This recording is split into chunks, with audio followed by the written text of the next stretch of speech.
सबसे पहले आप लोगों का स्वागत है आपकी क्लास में, जिसके अंदर हम ट्रांजिट वीजा क्या होता है, ठीक है, किस कंट्री के लिए हमारे को ट्रांजिट वीजा चाहिए है, नहीं चाहिए है, ठीक है, ट्रांजिट वीजा लेना बाकी वीजा से डिफरेंट कैसे होता है, ये सब मैं आपको सिखाऊंगा। और आपको ये भी मालूम होना चाहिए है कि आपको चाहे वीजा के बारे में कुछ भी ना आता हो तो भी आप इस क्लास के अंदर ट्रांजिट वीजा को अच्छी तरह से समझ जाएंगे और उसके बेसिस पर आप बहुत आराम से अपने क्लाइंट्स को हैंडल कर पाएंगे। अगर आप एयर टिकटिंग का बिजनेस करते हैं तो भी आपको इसकी जरूरत है, ट्रैवल पैकेजेस बनाते हैं तो भी, और वीजा एजेंट है तब भी, ठीक है। तो ये सारा कुछ हम इसके अंदर कवर करेंगे। सबसे मेरी रिक्वेस्ट है, जो लोग ठीक से नहीं बैठे हैं ठीक से बैठ जाएं, उनका कैमरा ऑफ है वो कैमरा ऑन कर लें, otherwise I would have no option but to remove you from the class. Okay, ठीक है, start. Any questions? Or should I first explain you the transit? कोई सवाल कोई पूछना चाहे? सर मेरा कैमरा तो ऑन ही नहीं हो रहा सर, मैंने भी ट्राई कर रहा हूँ। कोई बात नहीं सतीश, आप क्लास छोड़ दो अगर ऑन नहीं हो रहा तो। ओके, ठीक है, मैं बताता हूँ सबसे पहले आप लोगों को, ठीक है। ट्रांजिट का मतलब है रास्ता, गुजर के जाना।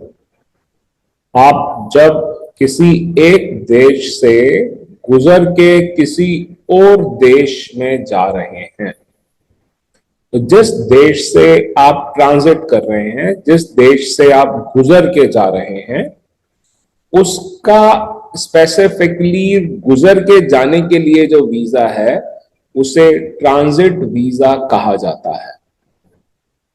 ट्रांजिट वीजा की ड्यूरेशन 2 घंटे भी हो सकती है, 4 घंटे भी हो सकती है, 8 घंटे, 24 घंटे, 48 घंटे, 72 घंटे भी हो सकती है। ज्यादातर किसी भी कंट्री में आपको ट्रांजिट वीजा की ड्यूरेशन 72 घंटे से ज्यादा नहीं मिलेगी। सिर्फ एक्सेप्शन जो है वो यूएई है, जिसके अंदर आपको ट्रांजिट वीजा 96 आवर्स का भी मिलता है, ठीक है। ट्रांजिट वीजा 2 तरह के होते हैं। सबसे ज्यादा इंपॉर्टेंट बात यह है, जो लोग भी इस चीज को नहीं समझ रहे उन्हीं को ही ट्रांजिट वीजा के अंदर दिक्कत आती है। ट्रांजिट वीजा 2 प्रकार के होते हैं, one which is air side transit, air side transit, और दूसरा लैंड साइड ट्रांजिट, ठीक है। तो एयर साइड ट्रांजिट और लैंड साइड ट्रांजिट के अंदर क्या डिफरेंस है ये मैं आपको समझा दूंगा आज, ये आप आराम से समझ जाओगे। ये मैं आपको डायग्राम के थ्रू समझा दूंगा। पहले डायग्राम दिखाने से पहले मैं आपको नॉर्मली समझा देता हूं। हर एयरपोर्ट के ऊपर एक ट्रांजिट एरिया होता है, ठीक है।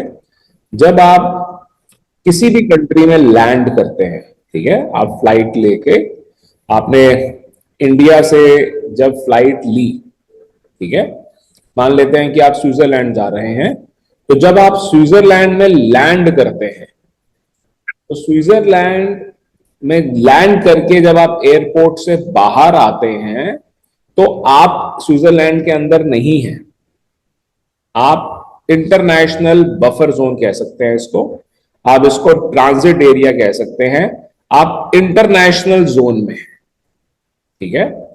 आप स्विट्जरलैंड के अंदर नहीं आए हैं, आप स्विट्जरलैंड के अंदर तब आएंगे जब आप इमिग्रेशन क्रॉस कर लेंगे। जब तक हम हवाई जहाज से उतर के इमिग्रेशन क्रॉस नहीं कर लेते हैं तब तक हम उस कंट्री के एरिया में, उस कंट्री के लैंड पर नहीं पहुंचे। वो कंट्री हमारे को अरेस्ट नहीं कर सकती, पता है आपको। अब ये मैं आपको क्यों समझा रहा हूं, ये मैं आपको इस ढंग से समझा रहा हूं कि एक कंट्री के प्रेसिडेंट हुआ करते थे, ठीक है, नवाज शरीफ पाकिस्तान के, तो इन्हों को मिलिट्री ने अरेस्ट करना था, ठीक है। He was coming back from Malaysia, Malaysia से इन्होंने लैंड करना था एयरपोर्ट पर। जैसे ही ये इमिग्रेशन क्रॉस करते, इन्हों को जो क्या कहते हैं मिलिट्री थी, उन्होंने अरेस्ट करना था। इन्होंने इमिग्रेशन को क्रॉस ही नहीं किया, वहीं से इन्होंने फोन लगाया सऊदी अरेबिया को, वहीं से चार्टर फ्लाइट मंगवाई और सऊदी अरेबिया चले गए। ये अरेस्ट हो ही नहीं पाए। इसका क्या मतलब है? इसका मतलब ये है, ये मैंने आपको इसलिए बताया ताकि आपको इसका ठीक मीनिंग समझ में आ जाए कि जब तक आपने इमिग्रेशन क्रॉस ही नहीं किया, उस कंट्री का लैंड ही नहीं आया, उस कंट्री के रूल्स ही नहीं चलेंगे। इसीलिए कोई भी कंट्री अपनी कंट्री के अंदर तब तक आपको नहीं आने देना चाहती है जब तक वो श्योर नहीं है। और अगर आप आ जाते हैं तो हर कंट्री के पास ये रिस्पॉन्सिबिलिटी है कि वो हर एक आने वाले का ध्यान रखें। अगर एक बार आने के बाद कोई वहां पर असैलम क्लेम कर देता है तो उन्हों को असैलम देना पड़ता है। ठीक है, असैलम क्लेम करने का तरीका आना चाहिए। तो 99% केस के अंदर उन्हों को असैलम फिर देना भी पड़ता है। ठीक है, चलिए जो भी है।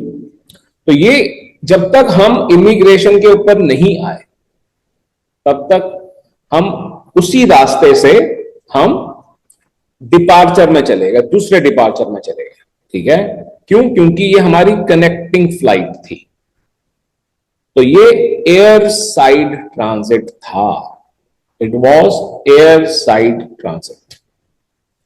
अब अगर मैं ये कहता हूं कि नहीं, मैं इमिग्रेशन क्रॉस करूंगा, इमिग्रेशन क्रॉस करने के बाद फिर मैं आगे बढ़ूंगा, ठीक है, मतलब किसी और टर्मिनल पे जाऊंगा, फिर कोई और फ्लाइट पकड़ूंगा या वहीं पर ही रहूंगा 24 घंटे 48 घंटे, या मैं घूमूंगा।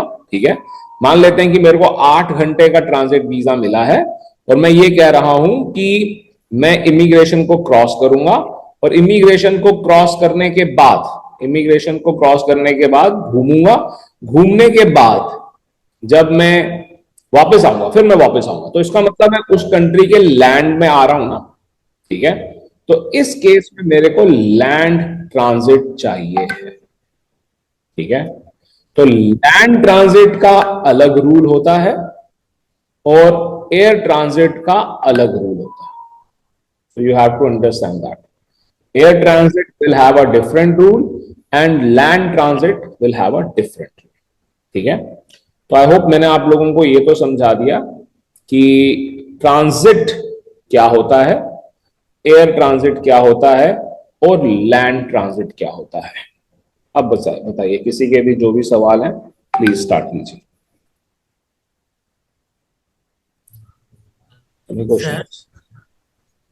हेलो, बोलो निशा, बोलो क्या सवाल है।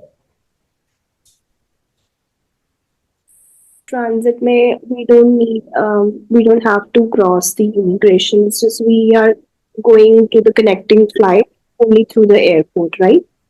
राइट, हम उस एयरपोर्ट के ऊपर आ गए हैं, हम अपने एयरक्राफ्ट से बाहर निकल आए हैं, पर हमारे को उस कंट्री के अंदर नहीं जाना है और हम किसी दूसरी फ्लाइट के अंदर बैठ जाते हैं। ठीक है, let me explain you this with the help of a diagram. ठीक है, अब मैं आपको ये एक डायग्राम के थ्रू समझाने की कोशिश कर रहा हूं। ठीक है, दुनिया के जितने भी एयरपोर्ट्स हैं वो सब ऐसे ही हैं।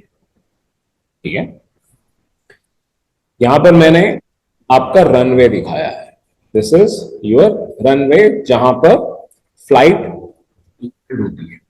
ठीक है, जो ग्रीन है वो डिपार्चर है, जो लोग फ्लाइट पकड़ेंगे इस कंट्री की, मान लेते हैं कि ये क्या कहते हैं, फ्रांस है, ये पेरिस है। ठीक है, तो जो लोग पेरिस में रहते हैं या पेरिस से फ्लाइट पकड़ के न्यूयॉर्क जा रहे हैं, वो यहां से एंटर करेंगे, इमिग्रेशन को क्रॉस करेंगे और फिर ट्रांजिट में आएंगे, डिपार्चर के ट्रांजिट में आएंगे और फिर डिपार्चर करके अपने फ्लाइट में बैठ जाएंगे और वो फ्लाइट उड़ जाएगी। ठीक है, हम लोग इंडिया से हमने फ्लाइट ली और वो फ्लाइट ने पेरिस में लैंड किया।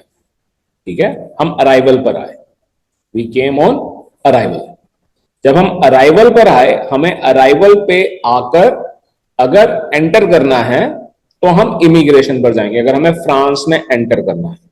पर मुझे फ्रांस में एंटर नहीं करना, मेरे को न्यूयॉर्क की फ्लाइट पकड़नी है, तो मैं अराइवल एरिया में हूं, मैं फ्रांस के बॉर्डर पे नहीं आया हूं, मतलब उनके सॉवरेन लैंड के ऊपर नहीं आया हूं। मैं यहां पर ये जो गेट है जो मुझे ट्रांजिट में ले जाता है, मैं इसको क्रॉस करता हूं। यहां पर पहले से मेरा नाम है, पहले से मेरा पास इसको क्रॉस करने के लिए बोर्डिंग कार्ड है। मैं इसको क्रॉस करता हूं, डिपार्चर में आता हूं, फ्लाइट में बैठता हूं और मैं न्यूयॉर्क चला जाता हूं। तो रियलिटी में जब तक मैं ये इमिग्रेशन वाली लाइन ही क्रॉस नहीं करूंगा, तब तक मैं फ्रांस के अंदर एंटर ही नहीं किया। ठीक है, so this is what we have to understand. यही मैंने आपको समझाया, मेरे ख्याल से यही आपका सवाल भी था मीशा। अगर और कोई सवाल है तो अगर मैंने जवाब दे दिया तो ठीक है, अदरवाइज आप अपने सवाल को एक्सटेंड करें और पूछिए क्या पूछना चाहती हैं। सर उसके बाद मैं कुछ पूछना चाहूंगा। जो एक फ्लाइट थी जो फ्रांस में के थ्रू आगे निकारागुआ जा रही थी, जिसमें ये सस्पेक्ट किया गया था कि ज्यादातर जो है वो ह्यूमन ट्रैफिकिंग का केस है। वो प्राइवेट फ्लाइट थी, लेकिन उसमें तो सिर्फ उन्होंने फ्यूलिंग के लिए वहां पे रुके थे।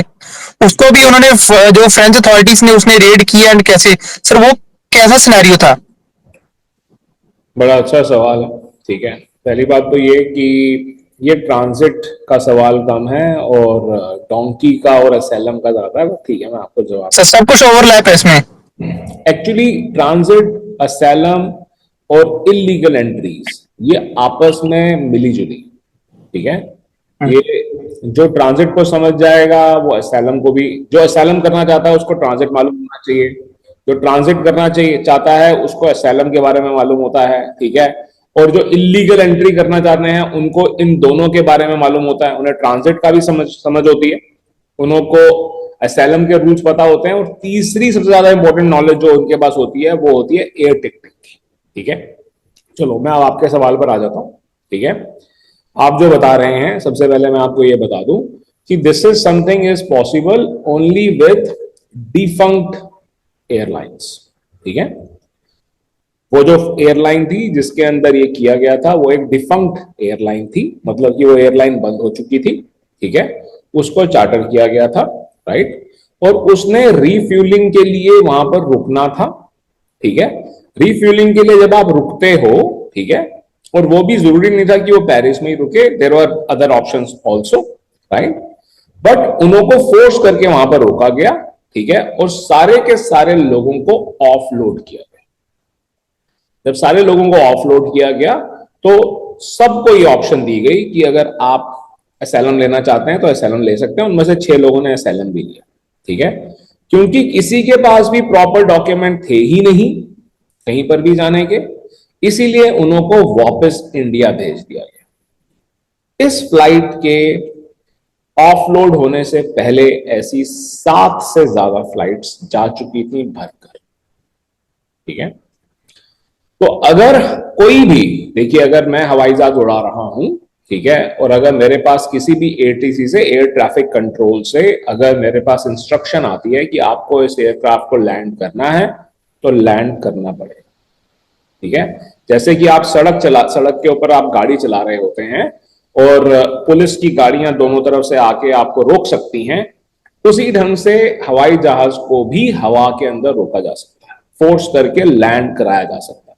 ठीक है, तो कोई भी एटीसी अगर इस चीज की इंफॉर्मेशन देगा, अगर बोलेगा कि हाँ जी इंस्ट्रक्शन है पायलट के पास, उन्हें उतरना ही पड़ेगा, तो उन्हें उतरना ही पड़ेगा। So this was the information they were having, because of that the aircraft was landed forcefully. ठीक है, that was not a schedule land there. और उसके बाद जो भी इंटेरोगेशन हुई उससे यही पता चला कि इन लोगों के पास प्रॉपर डॉक्यूमेंट्स नहीं थे और ज्यादातर लोग वापस आ गए। 6 या 7 लोगों का एग्जैक्ट नंबर मुझे याद नहीं, उन्हें असैलम मिल गया था फ्रांस के अंदर, और आज भी उनके केस चल ही रहे हैं, कोई वापस नहीं आया, उन 6 में से कोई वापस नहीं आया। ठीक है, so I hope this answers your question. Anything else anyone want to ask? मेरे एक क्वेश्चन था सर। बोलिए। सर वो जो लैंडेड ट्रांजिट वीजा में जब कोई आदमी अगर बाहर आता है तो इमिग्रेशन ऑफिसर कुछ मतलब प्रॉब्लम करता है सर कुछ? जब कोई भी इमिग्रेशन पर पहुंचेगा, अगर आप इमिग्रेशन पर पहुंचते हो, ठीक है, तो मेरे पास पूरा राइट है, मैं इमिग्रेशन ऑफिसर हूं, कि मैं आपसे पूछूं कि भाई आप क्यों आए हो, आपके पास कागज है, ठीक है, आपके पास परमिशन है, मेरे को मेरी गवर्नमेंट ये अथॉरिटी देती है कि मैं ये पूछ के अगर मुझे लगता है कि इन्हों को परमिशन ना दी जाए अंदर आने की तो मैं उनको वापस भेज दूं, ठीक है। इसीलिए ही वीजा बना है भाई, पहले ही हमने अपने कारण और अपनी सिचुएशंस बताकर वीजा ले लिया, ठीक है, ताकि इमिग्रेशन ऑफिसर उसी इंफॉर्मेशन को चेक करे अपने सिस्टम के ऊपर, वो सब कुछ ठीक है, देखने वाला बिल्कुल वैसा ही लग रहा है, उसको जाने दे, ठीक है, ठीक है बिप्लब। सर हाँ सर। सर अगर इमिग्रेशन ऑफिसर अगर मतलब बाहर नहीं जाने देगा तो असाइलम लेना थोड़ा प्रॉब्लम देखिए, होगा। अगर इमिग्रेशन ऑफिसर आपको रोक लेता है, किसी को भी रोक लेता है, ठीक है, तो उसी पॉइंट के ऊपर भी असाइलम अप्लाई किया जा सकता है, ठीक है।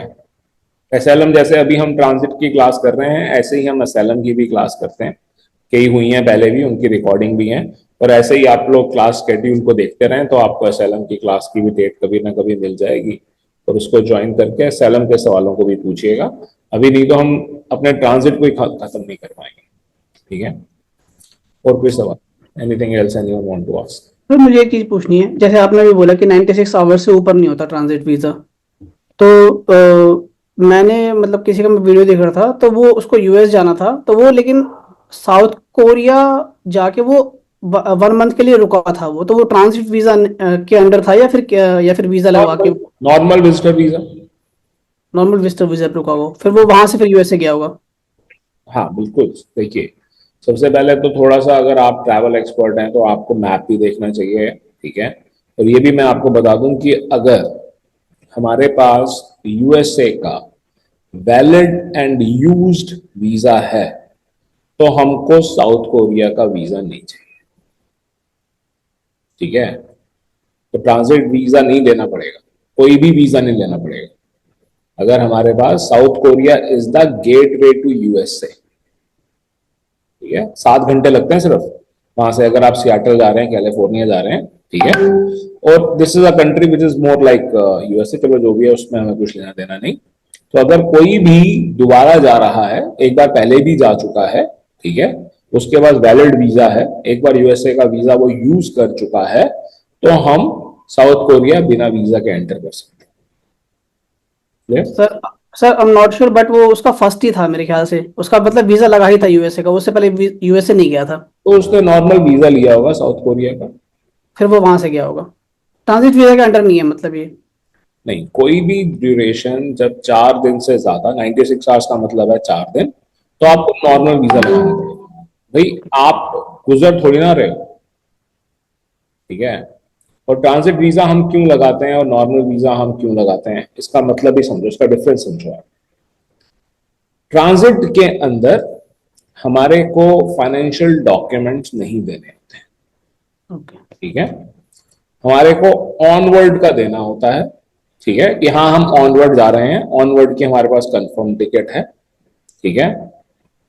बट अगर कोई 1 महीना रह रहा है तो क्या वो गवर्नमेंट नहीं चाहेगी कि वो ये देखे कि उसके फाइनेंशियल्स कैसे हैं? तो वो ट्रांजिट वीजा कैसे दे देंगे? It is not at all possible.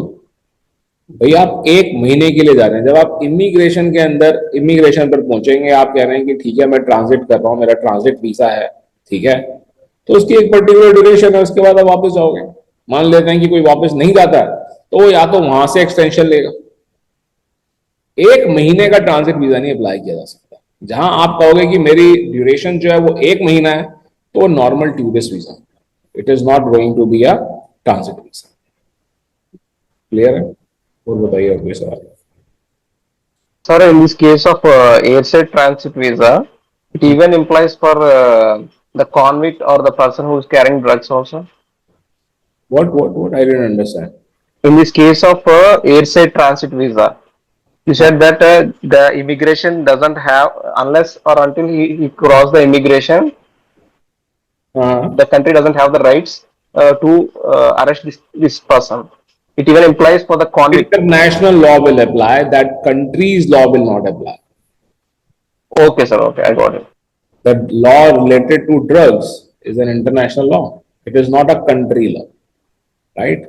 अगर जो मैंने आपको एग्जांपल दिया नवाज शरीफ साहब का, so that was a country's decision, that was not an international decision. Okay, sir. Okay, and secondly यहां पर मैं आपको यह भी बता दूं कि drugs are not controlled by immigration, drugs are controlled by customs. ठीक है, कस्टम्स आपको कहीं पे भी रोक सकती है और आपका जो लगेज है उसके अंदर वो कभी भी चेकिंग कर सकते हैं। ओके, ट्रांजिट के अंदर भी कर सकते हैं। क्लियर? और कोई सवाल? Anything else? सर क्या ट्रांजिट वीजा पे एयरपोर्ट से बाहर निकल सकते हैं? इसको कहेंगे हम लैंड ट्रांजिट। जब हम बाहर निकल रहे हैं ट्रांजिट वीजा के बेसिस पे ही, देन दैट इज हाँ जी। Land transit.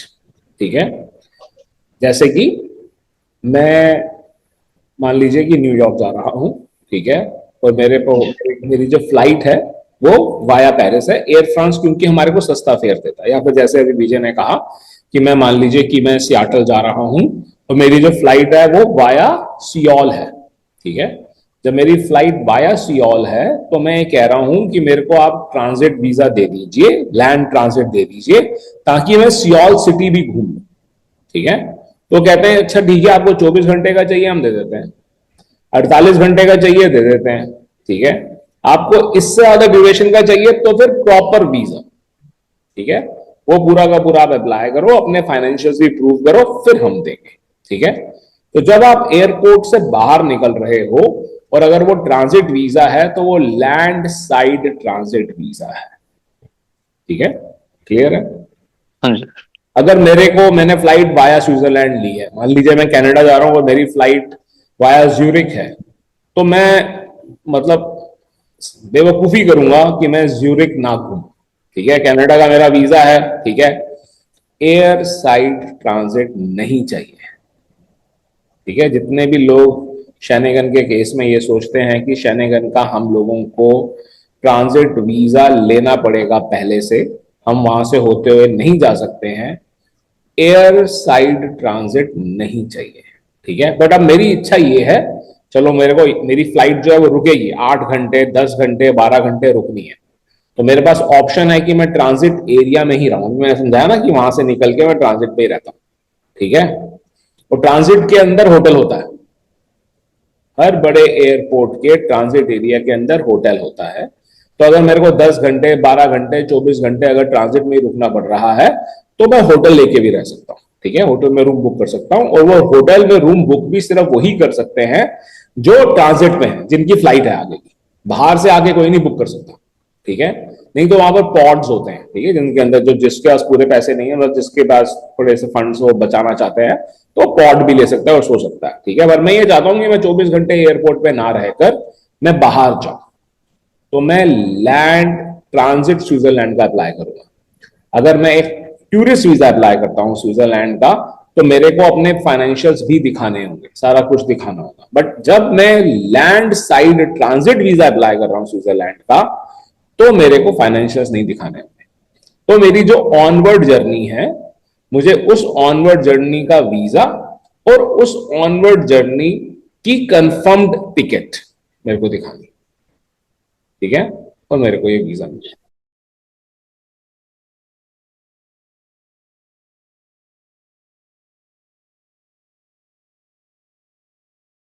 सिर्फ उसकी वजह से जो आपके पास क्लाइंट रुकेगा, वो और भी आपको बहुत सारे रेफरेंस देगा सर। ठीक है, so I hope this answers your question.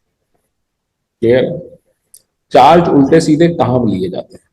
उल्टे सीधे चार्ज तब लिए जाते हैं जब किसी की प्रोफाइल ही ठीक नहीं है, पूरी की पूरी प्रोफाइल फॉर्मेशन है, वहां पर कहानी पहुंचती है 20,000 50,000 1 लाख 10 लाख और सो ऑन। ठीक है, वो एक अलग मार्केट है। ठीक है, अगर आप अपना नाम कमाना चाहते हो कि मैं एक वीजा एजेंट हूं और हर रोज आप 20 50 100 एप्लीकेशन करना चाहते हो, तो फिर प्राइस 1,000 2,000 4,000 है। ठीक है, और आप ज्यादा कमा पाओगे, ये भी मैं आपको बताता हूं, आप लाखों में नहीं जा रहे। जो लोग इस तरह से काम कर रहे हैं उनके पास लाखों वाले भी आते हैं। ठीक है, और वो साथ साथ चलता रहता है, और उसके अंदर सक्सेस रेट भी बहुत ज्यादा अच्छा होता है। आई hope this answers your question in detail. बताइए मीशा, क्या सवाल? Sir this was my first class of transit visa. मैं एक्चुअली एयर टिकटिंग करी थी पहले, तो मेरे को आई थिंक पॉसिबल सिनेरियोज तो बहुत ज़्यादा हैं, जैसे असाइलम के केसेस में हो गए, डेपुटेशन के हो गए, फर्दर कोई चेंजेस होती है एयरलाइन की। तो सर आपकी ये क्लासेस और हैं ट्रांजिट वीज़ा के रिलेटेड, स्पेशल क्लासेस ही होंगी या रिकॉर्डेड सेशंस हैं जो मैं अटेंड कर सकती हूँ फर्दर? आपके वीजा को लेकर आपको कोई सवाल रह गया है क्या? सर अभी तो जैसे जैसे मैं ट्रांजिट वीजा सीखूंगी तो आई थिंक काफी क्वेश्चंस बिल्डअप हो जाएंगे, बट आज तो आपने काफी क्लियर कर दिए हैं। ठीक है, तो आप अपनी जिन्होंने आपका एडमिशन किया है स्किना जी से आप पूछिएगा कि वो कितनी बार ट्रांजिट वीजा की क्लास ले चुकी हैं। ओके। और यहाँ पर इस क्लास में भी वो स्टूडेंट्स हैं जो ट्रांजिट वीजा की क्लास पहले भी ले चुके हैं। ठीक है, तो इस तरह के सेशंस होते रहते हैं। ठीक है, कॉन्सेप्ट यही है जो मैंने आपको बताया। अब एक स्पेसिफिक कंट्री को लेकर आप अटकोगे, you would have a trouble कि हाँ मैं एक पर्टिकुलर क्लाइंट और पर्टिकुलर क्या कहते हैं सिचुएशन को लेके मेरे को कंफ्यूजन हो रहा है, उसका आंसर आपकी शीट कर रही है। ठीक है, मान लेते हैं कि उसका आंसर आपकी शीट नहीं कर रही है, तो उसके लिए एक पूरी की पूरी क्लास ऑर्गेनाइज करने की जरूरत नहीं है। ठीक है, उसके लिए आप मेरे से व्हाट्सएप पे कनेक्ट होते हैं, मैं आपको जवाब दे देता हूँ। ठीक है, आपका भी टाइम बचता है, हमारा भी टाइम बचता है। ठीक है, आपको इस चीज के लिए डिपेंड नहीं करना पड़ता कि इतने सारे स्टूडेंट इकट्ठे होंगे तब जाके ये क्लास मिलेगी। ठीक है, मान लेते हैं कि कोई चीज व्हाट्सएप के ऊपर क्लियर नहीं हो रही है, तो आप प्राइवेट 1-on-1 सेशन बुक करते हैं। ठीक है, अब मालूम नहीं आप लोग कितना ध्यान दे रहे हैं या नहीं दे रहे हैं, पर वैसे वेबसाइट के ऊपर मेरे साथ अपॉइंटमेंट बुक करने के लिए लिंक दे दिया गया है, तो आप सब लोग उसके ऊपर जाकर अपॉइंटमेंट बुक कर सकते हैं। ठीक है, और क्योंकि आप लोग स्टूडेंट है, उसके अंदर पेड ऑप्शन भी हैं और उसके अंदर फ्री ऑप्शंस भी हैं। ठीक है, तो आप लोग पेड ऑप्शन के लिए ना जाएं, उसके अंदर आपको स्लॉट मिल जाएगा जैसे कि आप यहाँ पर देख रहे हैं। ठीक है, तो थर्सडे 10 बजे से लेकर 3:45 तक के स्लॉट्स अवेलेबल हैं इस वक्त। ठीक है, तो इस तरह से आपको बहुत सारे स्लॉट्स यहाँ पर मिल जाएंगे। अब आप सोचेंगे कि ये स्लॉट कहाँ पर दिखाई देंगे, आप यहाँ पर कैसे पहुंचोगे, तो आप जो हमारा वीजा वाला पेज है बुक एन अपॉइंटमेंट। ठीक है, तो यहाँ पर जाके आप अपना अपॉइंटमेंट बुक कर लीजिए। ठीक है, और क्योंकि ये ऑन गोइंग होता है, हम लोग भी चीजें चेंज करते हैं, कुछ चीजें वैसे भी चेंज हो जाती हैं, इसीलिए ये रेगुलरली मतलब कि पीरियोडिकली ये क्लास चलती रहती है। ठीक है, तो जब दोबारा होगी दोबारा भी अटेंड करें। ठीक है, तो आपका हमेशा स्वागत है 1 साल 2 साल 5 साल तक जब भी स्पेशल क्लास होगी। ये ट्रांजिट क्योंकि एयर टिकटिंग से वेल कनेक्टेड है, इसीलिए हम एयर टिकटिंग वालों को ठीक से इन्फॉर्म करते हैं। जो अपनी क्लासेस को ही सिंसियरली नहीं ले रहे या नॉर्मल रूल्स को अप्लाई नहीं को फॉलो नहीं करते हैं ऑनलाइन क्लासेस के, ठीक है, उन्हें स्पेशल क्लासेस की इंफॉर्मेशन आनी बंद हो जाती है, उन्हों का रजिस्ट्रेशन अप्रूव होना बंद हो जाता है। ठीक है, व्हाट्सएप के रिप्लाई स्लो हो जाते हैं, तो ये बड़ी कॉमन बात है। ठीक है, but then one has to see themselves also कि उन्होंने खुद ने कोई मिसयूज कर रहा है। ठीक है, यहाँ पर स्टूडेंट्स हैं जो बोल सकते हैं इस बात को कि वो मैसेज करते हैं और रिप्लाई आता है उसी वक्त।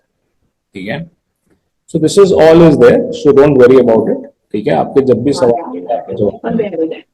सर एक सवाल है मेरा कि वैलिड टिल डेट के ऊपर किसी कंट्री को एग्जिट कर रहे हैं और फ्लाइट कैंसिल हो गई, तो फ्लाइट के बाद इमिग्रेशन आएगा और इमिग्रेशन वाले ने ओवर स्टे मार दिया या तो कुछ वैसा हुआ, तो उसमें फ्लाइट और ओवर स्टे न लगे उसके लिए कोई रूल्स?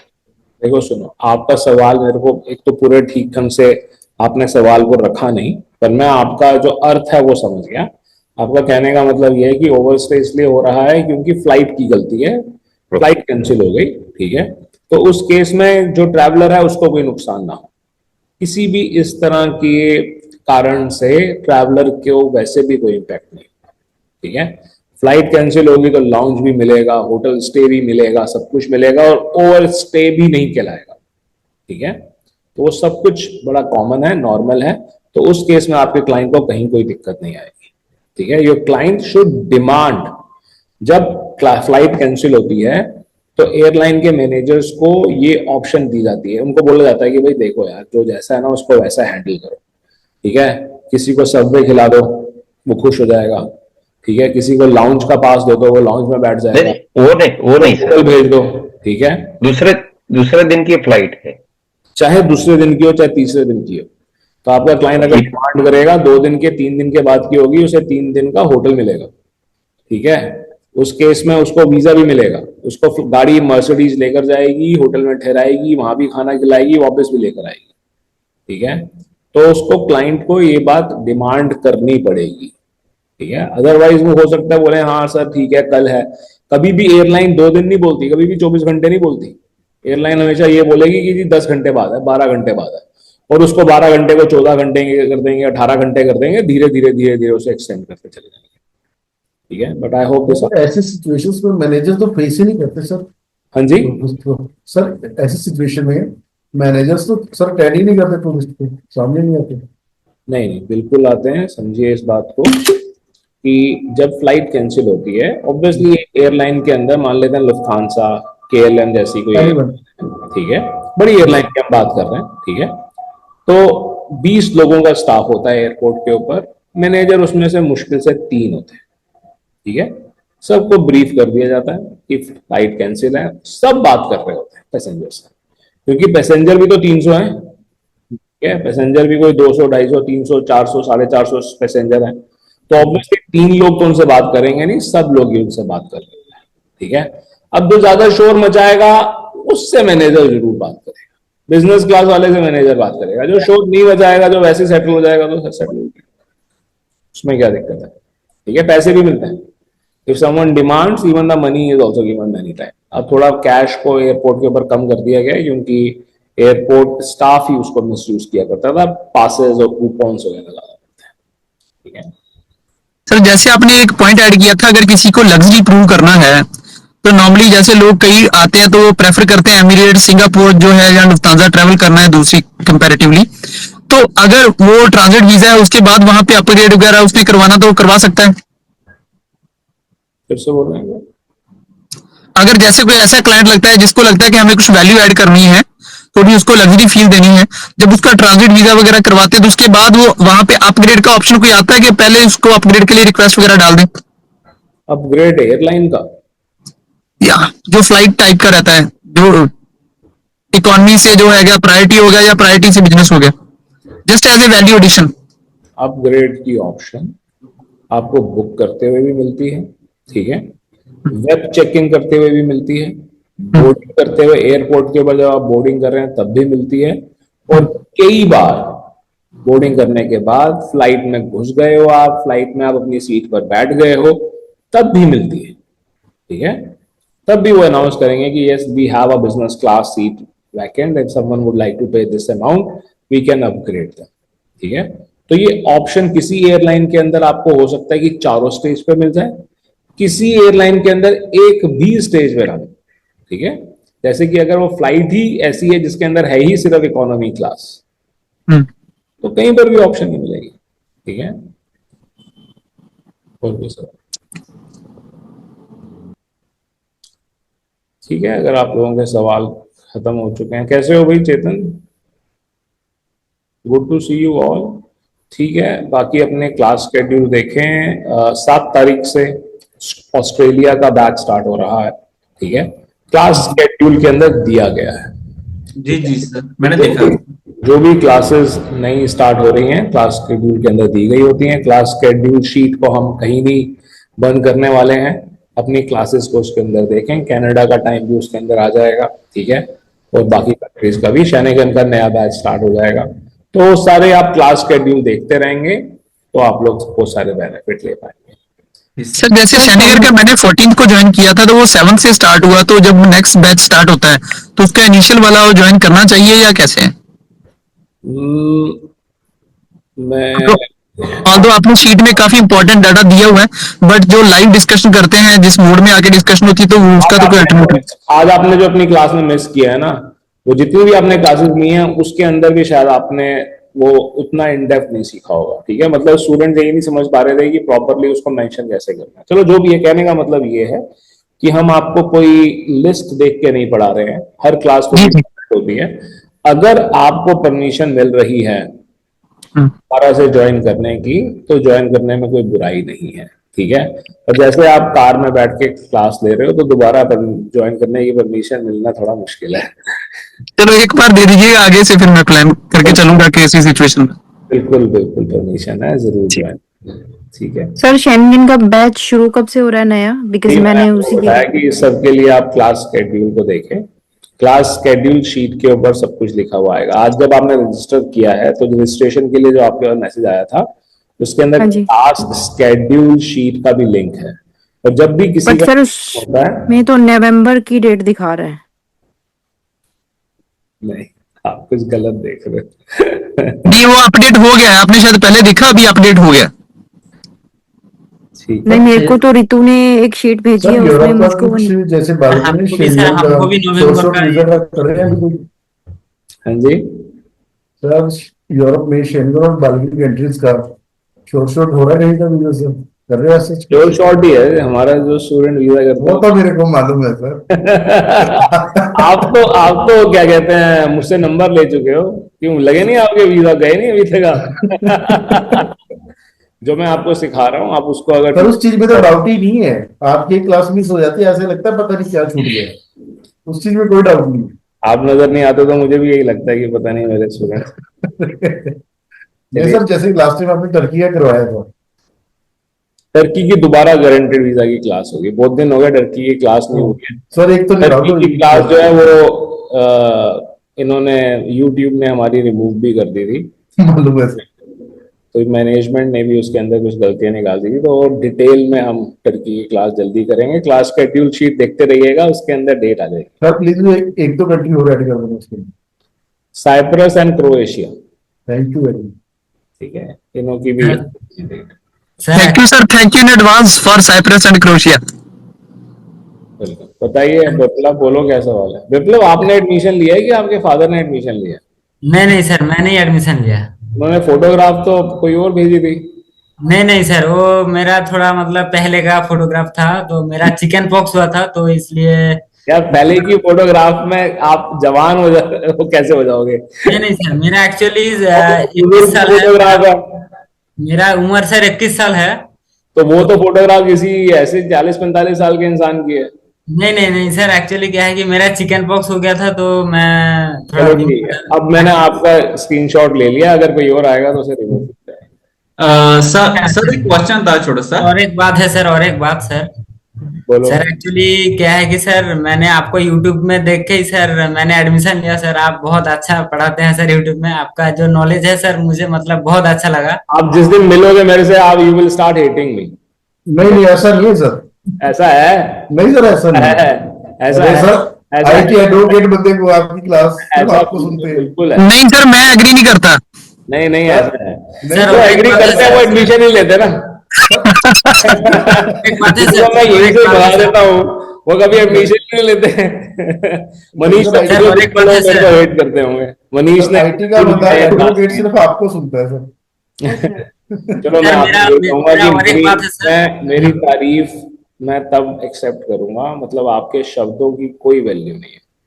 ठीक है, जब आप सक्सेसफुल हो जाओगे ना तो वो मुझे अपने आप पता लग जाएगा। और उसके बाद अगर आप मेरे को गाली भी दोगे ना तो भी मैं कह सकता हूँ कि ये मेरा स्टूडेंट है जो सक्सेसफुल है, चाहे वो मेरे को गाली दे। ठीक है, तो सर, आपकी क्लास लेके अच्छाई, अगर कोई भी मेरी अच्छाई कर रहा है तो ये मैं सोचना कि उसको कोई एक्स्ट्रा बेनिफिट मिलने वाला है, उल्टा मैं उसको क्लासेस में आना बंद कर दूंगा। ऐसे बहुत सारे हैं। ठीक है, तो आपकी क्लास इसलिए लेके सर बहुत ज्यादा इंप्रूवमेंट हो चुकी है, इसमें कोई डाउट नहीं है। जिस चीज का पता ही नहीं था वो चीज सीखी है सर। 8-9 साल में जिस चीज का नहीं पता था। चलिए, आई होप कि आप लोग आगे और ग्रो करें। ठीक है, बोलो चेतन क्या सवाल? सर मेरी एक बात है सर। एक्चुअली आज सर मेरा पहला दिन है तो सर ट्रांजिट वीजा से थोड़ा हमको दिक्कत हो रहा है सर। मतलब पहला दिन से ट्रांजिट वीजा तो। चिंता मत करो, अभी तो शुरुआत है, आप सब सीख जाए। ठीक है, अच्छा sir, sir thank you sir, thank you thank you. बोलो चेतन क्या सवाल है? मैं सर, यहाँ मुझे पे आप सबको एक बात बताना चाहता हूँ कि कई लोग सोचते हैं कि कुछ चीजें होती हैं सिर्फ बोली जाती हैं, होती नहीं होंगी। चेतन उन स्टूडेंट्स में से हैं जिन्होंने because of the defence background 40% scholarship ली है, जो 26 जनवरी को क्या बिल्कुल ठीक कह रहा हूँ ना चेतन? जी सर, बिल्कुल। ढंग से 100% वाले यहाँ पर इंस्टीट्यूट के अंदर आ रहे हैं। ठीक है, तो जो हम बोलते हैं वो रियलिटी में होता भी है। बताओ चेतन, सवाल क्या है? सर मेरे पास ना एक्चुअली दो क्लाइंट है।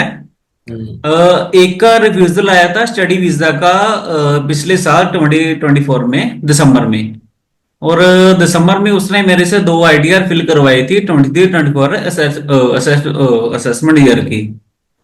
और अब उसने फंड भी डलवा लिया है, उसका फंड भी 10 लाख से ऊपर है और सैलरी भी डलवा रहे हैं। हाँ, बिल्कुल ही और भी बड़े सारे स्टूडेंट हैं, ठीक है, क्योंकि उनको बिल्कुल आउट ऑफ क्वेश्चन हो जाएगा, आउट ऑफ ठीक है टॉपिक हो जाएगा। तो इसके लिए आप कल मेरे से कनेक्ट कर लो, जैसे मैंने अभी आपको दिखाया ना कि आप अपना प्राइवेट सेशन बुक कर लो, ठीक है, और उसके अंदर मैं आपको अच्छे तरह समझा देता हूँ। अगर किसी को कभी ये लगता है ना कि मैं प्राइवेट सेशन बुक करने के अभी एफर्ट नहीं करना चाहता, तो आप मेरे को फोन करो दोपहर को 1 बजे से 4 बजे के बीच में। ज्यादातर मैं फोन आंसर करता हूँ, 10 मिनट 20 मिनट आप आराम से बात करो, ठीक है, तो मैं आपके इस सवाल का अच्छी तरह से जवाब दे दूंगा, ठीक है। ठीक है सर। शायद आता है पर कई लोगों को ये समझ में ही नहीं आएगा। कोई बात नहीं सर, कोई बात नहीं। ठीक है, और कोई सवाल किसी का इन रिगार्ड्स टू ट्रांजिट? हज वीजा का क्लास करेंगे सर? हज वीजा क्योंकि की क्लास हाँ, आज थोड़ी ना कोई हज वीजा की क्लास। नहीं नहीं, हाँ, अगर आज स्पेशल केस पे करना है 18 तारीख के आसपास या उससे पहले होगी, ठीक है, 18 तारीख से पहले हो जाएगी, ठीक है। Okay.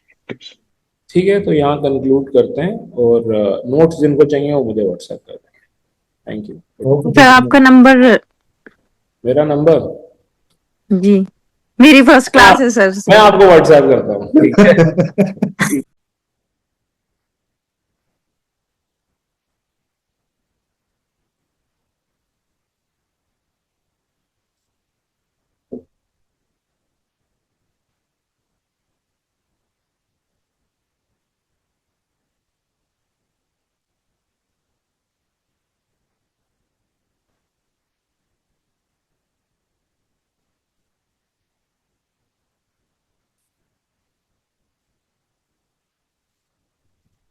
Hi, good evening everyone.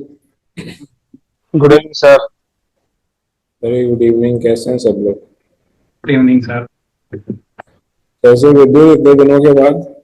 Yes बढ़िया सर, मौका मिला सर तो मैंने चला चला सोचा ज्वाइन कर दूं। Good to see you, good. Thank you for sir invitation for me, thank you. Most welcome. Kishore, you missed your 8 p.m. class. Amarjeet, you also missed your 8 p.m. class. Yes, sir. I just Priyanka, you have missed most of your 8 p.m. classes. I would like to tell you that I don't teach on WhatsApp, I teach in the classes. no, that's not possible to teach on the WhatsApp. Whatever you discuss in class, we hold decorum. Then why did you miss the class? Sir, I just got free from the office and I can't reveal that.